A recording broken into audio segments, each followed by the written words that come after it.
Olá pessoal, sejam bem-vindos a mais um Heroes Prevcast. Hoje, comigo, o Arnaldo Cordeiro, Ivânia Cristina e Karina Andregueto. Nós trouxemos um caso muito polêmico, é um pouco divergente na justiça, né, Karina? Isso. E vai ser muito interessante. A gente estava falando Vamos situar o assunto aqui. Só para a gente apresentar vocês, que é a primeira vez que elas participam, a doutora Ivânia e a Karina são sócias do escritório advocatício. Elas fazem a parte de previdenciário, civil e trabalhista, né, doutora Ivânia? Previdenciário E o Arnaldo também. A Karina fica mais no comercial, empresarial, e no civil também. Eu faço trabalhista e gosto muito de família e sucessões.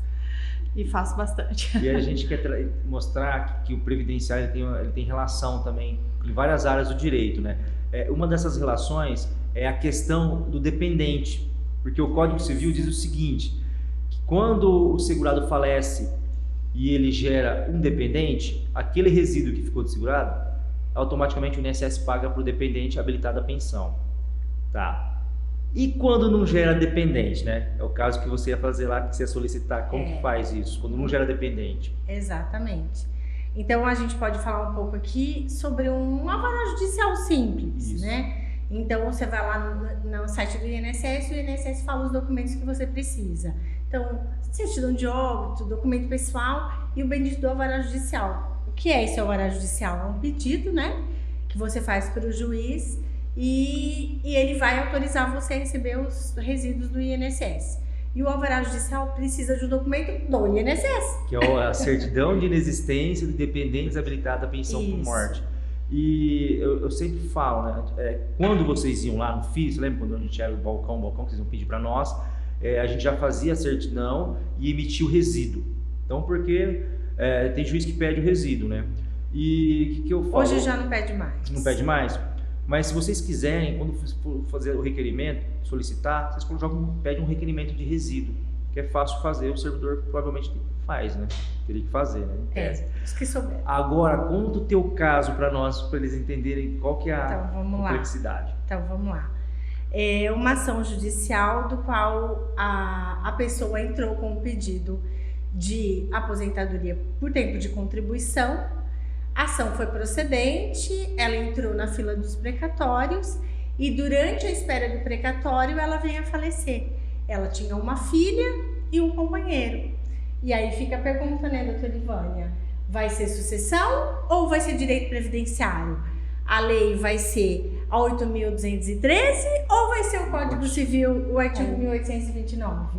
E aí a Ivânia fala o que diz o artigo 1829. Porque o 1829 é um artigo que fala dos herdeiros necessários e dos não necessários, mas nós nem vamos chegar nos colaterais, vamos dizer assim, que são tios, tias, irmãos, porque não chega nisso, não chega nisso, só muito. Então, quais são os herdeiros necessários dentro da nossa legislação que está dentro do Código Civil? Nós não estamos falando de vocês, vamos dizer assim, nós estamos dentro da área civil. Então, sempre assim, ascendente, a herança sempre desce, depois ela sobe, procura os ascendentes, mãe, pai, e depois ela procura cônjuge. O artigo 1829, hoje, ele é tido, vamos dizer assim, porque não temos o companheiro, que é o caso que a Karina está expondo. O companheiro é o 1790, que também é inconstitucional, porque o STF falou que não, que o companheiro é sim herdeiro necessário.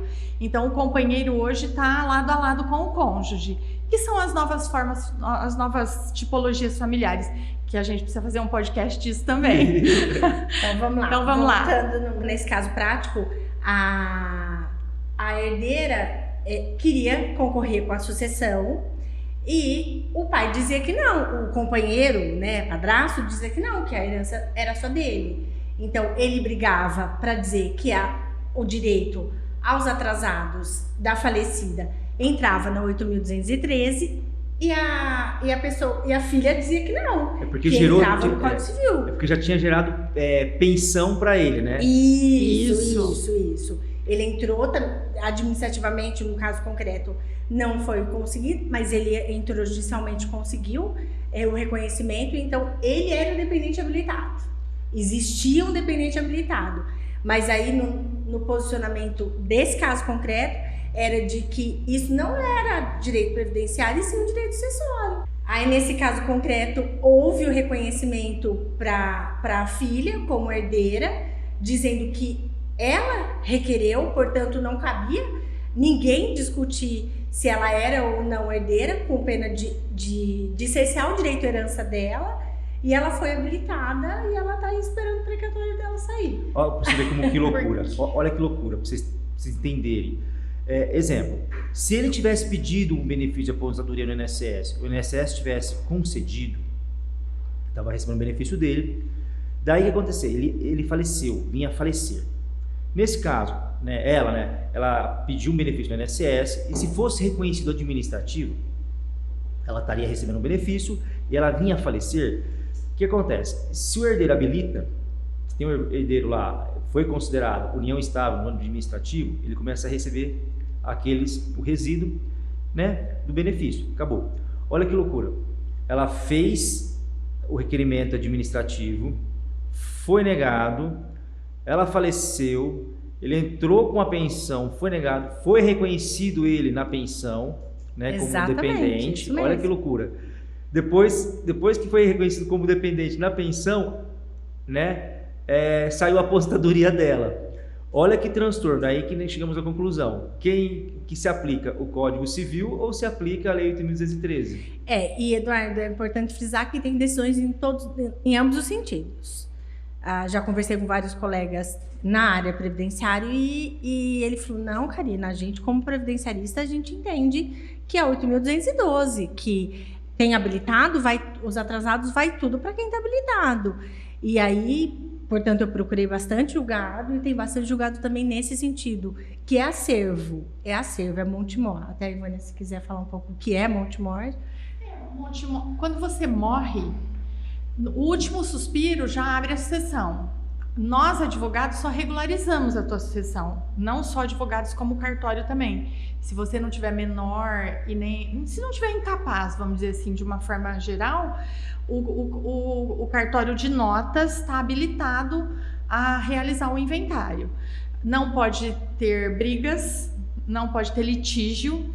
Se tiver litígio, tá errado, qualquer litígio, o cartório não faz, tem que estar todo mundo de bem, todo mundo na paz, e não pode ter nem menores e nem incapazes. Quando nós vamos regularizar o inventário, porque morreu, princípio da Saizine fala, é um princípio francês que a gente usa. Morreu, o acervo tá todo disposto. Então, nós já somos herdeiros. O que morreu e a herança já transmite no último suspiro, vamos dizer assim. Isso tudo que o decujus, que o morto deixou, isso tudo é Montemor.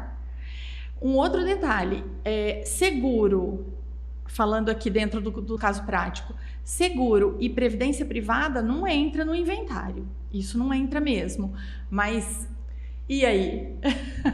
E a previdência geral? A briga aqui é que foi um direito adquirido pela falecida durante a vida dela, e ele não é esse direito não é mais um direito previdenciário, porque ele se transformou em pecúnia, é um saldo que ela tem a receber, é um montante que ela tem a receber, e todo montante em dinheiro, em qualquer conta bancária, no Brasil ou no exterior, pertence ao Montemor. Portanto, quem tem direito aqui, o companheiro e a filha, em concorrência, segundo 1829. Porque a previdência privada, ela já, quando você faz, você escolhe os seus dependentes, você deixa para quem você quiser a previdência privada. O INSS não, os dependentes do INSS é legal, como os herdeiros necessários. Nós temos dois tipos de sucessões. Nós temos a sucessão, essa que nós estamos conversando aqui, a sucessão por morte, a sucessão, que morreu, vai dividir o patrimônio. E nós temos a sucessão testamentária, que é um outro tema muito interessante sobre testamento. Se eu deixar uma previdência num testamento, e aí? Como é que vai ser? Eu tenho uma ação do regime geral. Só que eu vou fazer o meu testamento, eu vou deixar para Karina, não quero deixar nem para a Clícia e nem para o Zé Maria, eu quero deixar para a Karina, que é minha sócia. E aí, eu posso? Pelo previdenciário não, né? Porque na verdade tinha o designado, que foi até 95, se eu não me engano, né? Até 28 de abril de 95. O designado era você ia lá no INSS e determinava quem iria receber a pensão. Depois agora eles acatam o Código Civil, né? Fizeram essa relação, né? Fizeram as 3 classes, né? Primeira classe, segunda e terceira classe. Então, mas a primeira classe que é habilitada, ela sobrepõe as outras. Então tem um regramento. A maioridade do Código Civil é diferente da maioridade no regime previdenciário, que no Código Civil, com 18 anos, você já se torna capaz, né? E um benefício, no caso de pensão por morte previdenciária, ele vai até os 21, é onde dá um pouco de dúvida nas pessoas, né? Porque aí a lei especial vai ser prevalente à lei geral, né? Mas eu falo assim, eu até brinco com eles. Hoje eu tô terminando de montar o curso de LOAS e eu brinquei, eu fiz uma pergunta aqui para você ver como que é bonito o previdenciário. Eu falo que é bonito. Se você pegar o manual da perícia médica do INSS, ele fala de incapacidade laborativa. Ele define 3 critérios para incapacidade laborativa. E se você pegar a lei de LOAS, né, fala pessoas com deficiência, é muito mais abrangente. Por quê? Porque antigamente tinha uma visão mais antiga que a pessoa ela teria que estar incapaz para o trabalho e para a vida, né, para atividades pessoais. O LOAS não, ele é mais, hoje o entendimento é mais assim, é mais humano. Pode ser que exista algum tipo de segurado no INSS que seja capaz para o trabalho, mas em relação com alguma barreira, ele não consegue achar emprego, ele não consegue se pôr no mercado. Então ele se torna incapaz produtivamente. Então nesse caso, a lei é assim, pensando na assistência, como que é um campo muito bonito, determina que seja concedido um benefício para o segurado. Vou dar um exemplo, até brinquei com eles.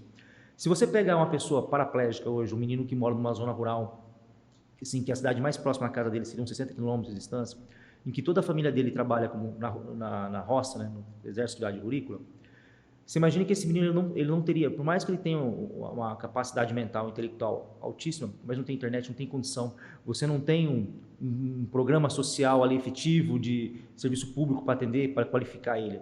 Então ele assim, ele não é incapaz para o trabalho. Ele pode ser incapaz para o trabalho de roça, para subir, cortar uma cana, ou pôr uma laranja na nossa região aqui. Mas ele se torna incapaz em razão das barreiras que ele tem. Agora, se você pega esse menino e joga aqui na nossa cidade, ele é um menino que ele pode trabalhar em qualquer lugar, né? Assim, a maioria dos lugares, né? Atendentes, coisas. Então eu falo assim, o direito o meio, é bonito assim, eu vejo o previdenciário, porque o previdenciário ele tem uma relação com todos os direitos, né? O civil, olha aí, entrando em conflito com o direito trabalhista. Hoje o nosso direito ele faz uma linguagem, uma linguagem, a gente chama de diálogo das fontes, Eduardo. O que é o diálogo das fontes? É um direito sempre conversando com outro direito, né? Então o direito civil sempre vai ter a ver principalmente com o direito constitucional, porque hoje o nosso direito civil é constitucionalizado, né? E com um trabalhista, com um previdenciário, é o diálogo das fontes mesmo, um direito conversando com outro direito. Mas você sabe que isso que você está dizendo, quando você estuda filosofia, que a gente sempre quando está estudando direito, você cai lá nos filósofos, tem um filósofo que eu depois vou até te passar o nome, eu não sou boa nisso, mas que ele fala exatamente isso, que o direito ele desenvolve de acordo com o meio que o indivíduo vive, né? Então, isso é bem bonito mesmo. Isso é verdade. É muito profundo, inclusive, né? Inclusive, se você pegar o CRAS, olha que interessante, o CAD único, né? O CAD único, ele não rege só o LOAS, né? O CAD único é um programa, é uma forma de você fazer todo o levantamento de todas as necessidades sociais, né? E ele é vinculado ao município, porque o nosso município ele é diferente do município de Jabuticabal, do município de Araraquara. Exatamente. Então, assim, é razão porque eles pegam já o município, eles obrigam o município. Então, é o município que lida diretamente com a necessidade de cada um. E é legal você ver isso, né, assim. E é legal, tipo, vocês que são advogados que trabalham todo dia, e ainda mais em família, né? Eu acho que é uma das áreas mais complicadas e sensíveis. Eu falo assim, eu até brinco, toda vez que vem inventar alguma coisa assim, eu falo pro Paulo, né? Eu até falo assim, ó, recorre a Karina, porque ela gosta de fazer essas coisas. Falando de família agora, me veio na cabeça, gostaria até que você comentasse com a doutora Ivânia e a doutora Karina, o conceito de família, o CRAS não, o CAD único, que é diferente do conceito de família do direito civil, que nem você explicou para nós, é diferente entre o direito civil e o que é aplicado no direito previdenciário. O CAD único, quando você fala de família, porque assim, ó, o INSS hoje, para você conceder o benefício de LOA, você tem que estar cadastrado no CAD único. Só que no CAD único, a definição de família no CAD único é todo mundo que mora na mesma residência, independentemente de consanguinidade, em relação civil. Essa é a definição do CAD único. Então, se você mora naquela residência e você, de alguma forma, traz um rendimento, o CAD único é aquilo que vale. Para o LOAS, não. Para o LOAS, ele tem uma relação civil. Então, ele tem lá, o cônjuge, né, o pai, mãe. Então, assim, é uma diferença muito grande. E, assim, é vantagem e desvantagem. Porque, às vezes, é a vantagem que você... Exemplo, você pega uma pessoa lá, uma família de 8 pessoas que o filho casou e que mora com a família, né? Tem 3 filhos, que é um caso, assim, o caso prático que a gente viu. E, nesse caso, tinha um filho que era deficiente, né? Quando foram fazer o benefício, excluíram o pai dele, né, a mãe dele. Então, nesse caso, ele deu um benefício. Mas também, assim, pode ser que morem lá 8 pessoas e você vai pedir um benefício para um que é filho, e a renda dele só tem aquela renda, divide por 3, é acima de 1/4. Então, assim, é até difícil de você analisar, né? Mas igual eu falo assim, o direito ele nunca agrada a todo mundo, né? Ele vem para criar ele não é uma justiça real, né? Assim, ele é próximo, né? Ele tenta fazer uma aplicação. Nós temos um tipo de família que a gente chama de família anaparental. O que é a família anaparental? É aquela família que vivem... Nós aqui, nós somos todos amigos e nós estamos velhos. E nós vamos alugar uma casa e a gente vai viver junto. Não tem sexo. É uma família assexuada, vamos dizer assim, né? Geralmente são 2 irmãos que moram a vida toda junto, né? Olha, eu morei 50 anos com a minha irmã, ela é solteira, eu também, e a gente foi tocando a vida. E aí, chega lá na frente, uma irmã com 80, que teve um caso prático nesse sentido também, uma irmã com 80 e uma com 90. Vamos dizer assim, mais ou menos isso. A de 80 acabou falecendo. E a de 90 permaneceu viva. E aí? Só que a casa estava em nome da de 80. E aí depois que morre, aparece filho, aparece... Para cuidar, nós não temos ninguém. Família geralmente é assim, né? Tanto é que agora essas novas tipologias familiares, eu acho que está mistificando um pouco isso, mas muito arraigado nisso. E aí, como é que fica? Se essa tinha um benefício, essa de 90, ela não vive sem o benefício dessa que morreu, entendeu? Então, os juízes, salvo engano, do Rio Grande do Sul já reconheceu que sim, para essa de 90, ela é dependente. Entra na família mesmo, né? Entra no título da família anaparental. Né? Eu já vi... não é só irmã. Eu já vi um caso do menor... tem um caso legal, interessante, do menor sob guarda, em que assim, o pai e a mãe eram usuários, sumiu no mundo. Quem cuidou foi a avó. Quando faleceu, menor sob guarda não tem direito não é dependente, não é classificado como dependente, mas foi reconhecido como dependente em razão da que eles falam troca de poder familiar. Assim, não era avó, o menino não considerava ela como avó, chamava ela de mãe. Houve a troca, uma relação afetiva. Teve a troca de... Como que foi? Esqueci o nome que ele utilizou. Que foi substituído a avó, naquele caso em concreto, a justiça considerou a avó como mãe, daí concedeu o benefício. porque falou assim, que teve pouco contato com os pais e realmente a avó substituiu a E a posição dependência de mãe. econômica também, né, É. Eduardo? Mas Economicamente, que é o caso que a Ivânia falou também, né?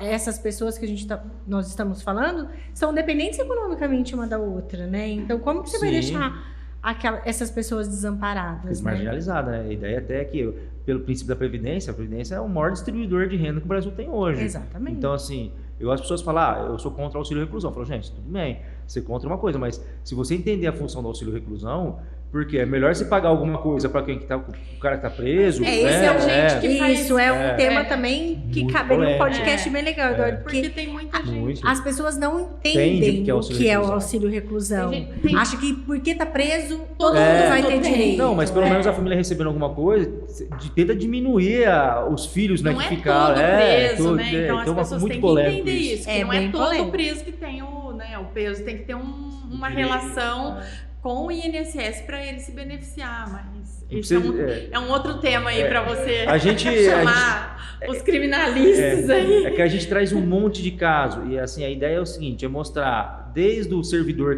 que veio o servidor aqui, já veio aposentado, o servidor já aposentado, veio o servidor ativo, veio advogados que trabalham na parte de só de aposentadoria especial, trouxe até o engenheiro aqui para falar como que faz a perícia em loco, né?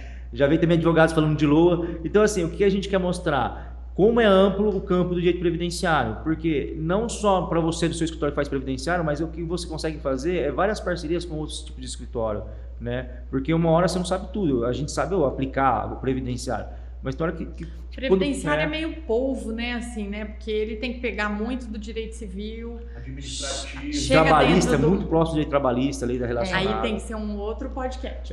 E a Karina, só te falar pra vocês, a Karina, ela deu muito trabalho pra nós na SS, a Karina acompanhava muito, ela fazia muito a aposentadoria rural lá na SS.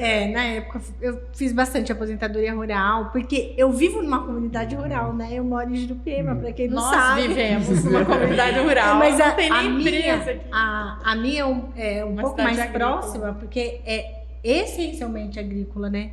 Muitas pessoas conhecem a gente, comecei a advogar, ai, me aposento, eu nunca contribuí, mas na verdade contribuiu. Porque colheu, entregou o produto, recolheu, né, Eu sou na nota marido, se fiscal. você for eu sou marido, Exatamente, hoje meu marido é um próximo aí, num futuro bem distante. Não, mas tem uma pergunta assim que a gente pode até deixar no ar, né? Tipo, essas novas formas familiares, nós temos, tipo, família trisal, né? Que 2 homens e uma mulher, 2 mulheres e um homem, ou 2 homens e 2 mulheres vivendo numa mesma casa, aí já tem... O do Mr. Catra já foi decidido, né? Então, É que assim, o direito administrativo previdenciário com a IN 77, né? E com a lei 8213, ela não reconhece, infelizmente, ela não reconhece isso. mas eles Você vão só entrar vai na justiça. Então, você só vai É. conseguir esse direito se você judicializar, que é o que eu acredito que num futuro próximo o direito administrativo previdenciário possa fazer esse elo para Porque evitar o as direito administrativo ele tem que judicializações. olhar para a sociedade, porque senão Hoje já mudou muita não coisa. sou administrativo, né? Porque a legislação não muda, as INs vêm aí reformando cada dia para atender mais as necessidades da humanidade que muda, mas se as normas não mudam, a justiça está aí para a gente adequar a norma a cada caso concreto. Porque É as obrigação do advogado normas, fazer isso também. né? as Obrigação. normas, ela sempre corre atrás da sociedade. Sim. Porque a sociedade ela é mutante, né? Não tem como, né? Nós saímos do Homo sapiens para chegar na família trisal. E aí, né? Mas a principal responsabilidade do advogado é fazer isso. É porque se o advogado não movimentar o processo, o advogado não chegar no juiz para mostrar que existe uma divergência num ponto, Sim. né, definitivo. Graças a Por isso Deus, ele por tem isso que que o ser direito é atualizado, vivo, né? é Exatamente. bonito, né? Tem que levantar a tese. O advogado E até os ele tribunais. não pode ficar só preso com uma determinada tese. Ele tem que sempre estar estudando, pesquisando formas novas, porque o direito hoje em dia ele muda muito. Como você falou, ele é muito dinâmico, né? Se você for um advogado positivista, tipo, só olhar para dentro da lei, É uma coisa, né? Mas você tem que, né? Tem que ter a cabeça muito aberta, né? A gente vai analisar um caso, a gente fala... É porque assim, se você não estudar os dois lados da moeda, o que acontece? Você se torna um pouco meio preconceituoso. Com certeza. Eu sempre falo, assim, é engraçado que às vezes eles brincam comigo porque eu falo que eu não tenho eu não tenho uma opinião no direito previdenciário. Porque depende da perspectiva que você olha o direito, você tem que olhar ou a perspectiva contributiva ou social. Então assim, você não consegue ter um ponto, né? Igual eu falo, eles estavam falando assim, qual o caso polêmico que eles falaram para mim, eu falei assim, não tem como você analisar isso. Eles estavam reclamando sobre por que o INSS não reconhece diretamente uma reclamatória trabalhista. Daí eu falei para eles assim, tem pessoas que fazem um acordo com o patrão para não pagar, né? E assim, eu também concordo que tem muita gente que é assim, os hipossuficientes, lugares muito longínquos, que não consegue fazer isso. Mas tem muita gente que você pega as ações trabalhistas assim, que... Forjado. Forjado. O cara recebia 7 mil, mas pegava 20 mil por fora. Então eu falo assim, tem que analisar cada caso. Cada caso é um caso que você tem que analisar, porque senão você se torna injusto, né? Se você criar uma regra geral, você acaba se tornando injusto, né?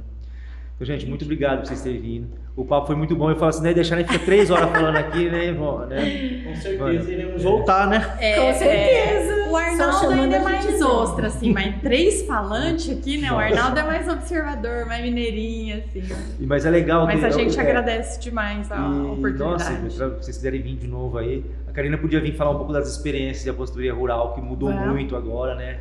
A Ivânia, ela mexe com a parte patronal, né, direito do trabalho patronal também, para poder falar um pouquinho agora, que é até interessante às vezes orientar quem trabalha com a parte patronal aí, né, Ivana? Orientar o que tem que fazer para... Eu acho que a advocacia preventiva, ela é como a medicina preventiva, né? Sim. Você não faz exame de mamografia e de próstata. Então, eu acho que é interessante, bem interessante mesmo, fazer essa advocacia preventiva, né? Porque depois que o caso complicou, aí você tem que amenizar principalmente patronal, né? Principalmente patronal. Aí você tem que amenizar o prejuízo, porque já tá feito. A gente faz lá, o Arnaldo cuida dos cálculos lá pra mim. Sim. Gente, obrigado por vocês terem vindo, tá? Agradeço muito, assim, eu acho que hoje foi um papo muito produtivo. O nosso podcast se encerra por aqui. Nós que agradecemos, né? E vocês têm que vir aqui a próxima vez para poder falar sobre o rural, um pouquinho do rural, tá bom, Pode gente? deixar. Então, só marcar, estaremos aqui. Vamos voltar o ano inteiro, né, cara? Com certeza. Um abraço e obrigado. Obrigada, Eduardo. Obrigado aos Obrigada, colegas. Ilso. E aí, toda a equipe. A ação aí, as câmeras e as ações. Gente, por hoje é só. Aguardo vocês no próximo podcast.